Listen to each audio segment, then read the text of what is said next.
तो वर्धमान और ह्रासमान फलन चल रहा था।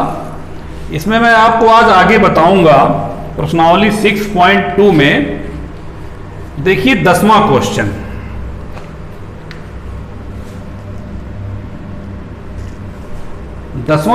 जो है कह रहा है कि सिद्ध कीजिए लघुगणकीय फलन 0, अनंत में वर्धमान फलन है। तो एक लघुगणकीय फलन मान लीजिए, मान लिया f(x) = 1/x, log x, अवकलन ही पहले कर दे रहे हैं। f(x) = log x, क्योंकि ये कहें कि लघुगणकीय फलन 0, अनंत खुला अंतराल है, इसमें वर्धमान है। तो लघुगणकीय फलन हमने कोई मान लिया। चलिए इसका अवकलन करिए। f'(x) log x का अवकलन 1/x। अब किस अंतराल में कह रहे हैं? 0, अनंत। ये खुला अंतराल है। खुला अंतराल का मतलब 0 और अनंत नहीं लेंगे, ठीक, 0 और अनंत के बीच का लेंगे, मतलब 0 से बड़ा अनंत से छोटा लेंगे। तो 0 से बड़ा धनात्मक होगा। तो इस अंतराल में 1/x जो होगा हमेशा 0 से बड़ा होगा, इसलिए कि x की वैल्यू 0 से बड़ा यहां रखेंगे। 1, 2, 3, 4, 5, 6, 7, 8, 9, 10, जितना भी आप रखते जाइए अनंत से छोटा। 100 रख दीजिए, करोड़ रख दीजिए, 1/1 करोड़, तो भी धनात्मक ही तो होगा। जब 0 से बड़ा लेना है तो 0 से बड़ा माने धनात्मक, और यहां जब धनात्मक भरेंगे तो 1/धनात्मक जो होगा पूरा धनात्मक होगा। जब पूरा धनात्मक होगा तो 0 से बड़ा होगा। तो 1/x 0 से बड़ा है, तो f'(x) ही तो है 1/x। इसका मतलब f'(x) जो है 0 से बड़ा है। अतः 0, अनंत में जो है ये f(x) जो आप माने थे लघुगणकीय फलन, वो क्या होगा? वर्धमान फलन होगा, ठीक। इसको नोट कर लीजिए बेटा, समझ में आ गया आपके। 11वां देखिए, 11वां क्वेश्चन कहे हैं कि सिद्ध कीजिए -1, में f(x), एक फलन f(x) दे रहे हैं, x² - x + 1। ये ना तो वर्धमान है ना तो ह्रासमान है। किस अंतराल में? -1, में, ओपन इंटरवल है। तो देखिए पहले इसका अवकलन करें। f'(x) 2x - 1 अवकलन हो गया। अब देखिए हमें अंतराल दिए हैं, फिर भी हम f'(x) = 0 करके 2x - 1 है f'(x) का मान, 2x = 1 आ गया, x = 1/2 आ गया। अब अंतराल क्या दे रहे हैं? -1, ये ज्ञात है अंतराल।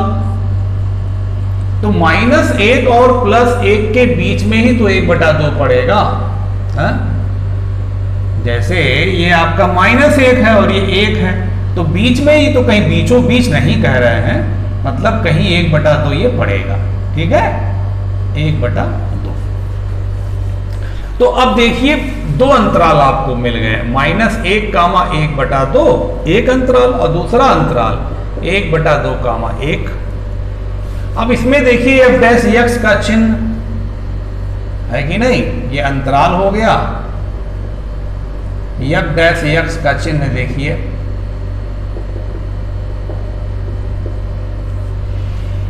-1 से बड़ा, 1/2 से छोटा, 1/2 से छोटा आप लेंगे। देखिए इधर छोटा कहते हैं और इधर बड़ा कहते हैं, ध्यान दीजिए, कभी कंफ्यूजन नहीं होगा, कभी आप फंसेंगे नहीं। अगर आप इधर कहते हैं तो ये इससे बड़ा, और इधर कहेंगे तो इससे छोटा। तो -1 से बड़ा और 1/2 से छोटा, तो 1/3, 1/4, 1/5, 1/6, 0 भी होगा। -1 से बड़ा 0 भी तो होगा। तो यहां रख के देखिए ये वैल्यू तो क्या चिन्ह दे रहा है? 1/2 से छोटा लेंगे 1/3, तो 2/3 माइनस 1 करेंगे तो माइनस आएगा। आएगा कि नहीं आएगा? आएगा। और ये क्या देखिए, चलिए 1/2 से बड़ा 1 से छोटा, 1/2 से बड़ा क्या होगा? 1/2 से बड़ा है और 1 से छोटा, 1 से छोटा 0.9 ले लीजिए, 0.9। अभी 0.9 रखिएगा यहाँ पे, 2 × 0.9, 1.8 में से 1 गया, धन, पॉजिटिव आएगा। इसका मतलब f(x) की जो प्रकृति होगी, नेचर f(x) का होगा, इस पे तो ह्रासमान हो गया और इस पे वर्धमान हो गया।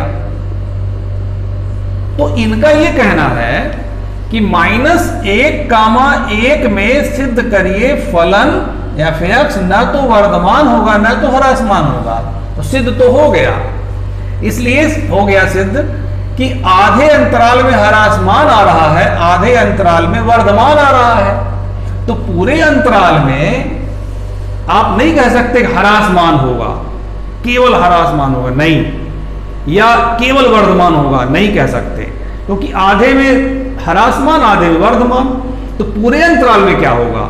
न तो ह्रासमान न तो वर्धमान, क्योंकि -1,1/2 में तथा, दोनों इकट्ठे लेंगे, तथा 1/2,1 में f' का चिन्ह समान नहीं आ रहा है, का चिन्ह समान नहीं आ रहा है। अगर समान चिन्ह आ जाता, ऋणात्मक आ जाता, मान लीजिए दोनों ऋण आ जाता, तो कह देते भाई -1,1 में फलन ह्रासमान है। अगर दोनों धनात्मक आ जाता तो कह देते वर्धमान है। लेकिन ह्रासमान भी आ रहा है, वर्धमान भी आ रहा है, तो न तो ह्रासमान न तो वर्धमान, f' का चिन्ह समान नहीं आ रहा है, इसलिए f(x) -1,1 में न तो वर्धमान होगा और न ही ह्रासमान होगा। ठीक है, ये आपका हो गया। तो इस तरीके से आप ये लगा लीजिए। अब आपको ये मैं नेक्स्ट क्वेश्चन अगले वीडियो में बताऊंगा। ठीक बेटा, ओके।